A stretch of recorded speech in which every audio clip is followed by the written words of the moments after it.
Cette décision n'est pas une première. Elle a toujours été prise après les décrets de nomination et d'affectation des magistrats. À travers un communiqué du ministre garde des Sceaux, de la Justice et des Droits de l'Homme, a une nouvelle fois instruit aux magistrats d'anticiper le traitement des dossiers déjà mis en délibéré d'ici le 14 janvier 2022.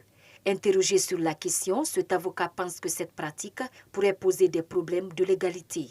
Les décrets de nomination soulignent toujours qu'ils prennent effet à compter de leur date de signature. Et il se trouve que les différentes décisions qui seront vidées en exécution des instructions du ministre de la Justice et garde des Sceaux sont postérieures à l'intervention des décrets. Ce qui veut dire, vous avez quelqu'un qui est nommé par exemple dans une autre juridiction le 29 décembre 2021, mais qui rend une décision datée du 10 janvier 2022, il y a forcément un problème.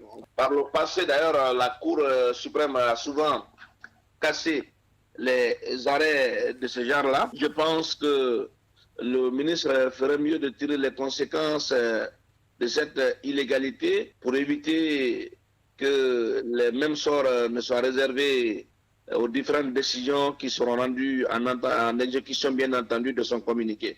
Dans le même communiqué, le ministre du dit département a fait savoir que les autres affaires en cours doivent être passées à leurs successeurs magistrats. Une décision qui devrait être appliquée à toutes les affaires délibérées selon cet avocat. Pour moi, toutes les affaires que les magistrats mutés géraient devraient rester en l'état pour laisser, n'est-ce pas, à leurs successeurs le soin de les examiner. Mais permettre à un magistrat dont la fonction a cessé suite à l'intervention d'un décret de prendre un acte postérieur à ce décret-là, c'est de l'illégalité.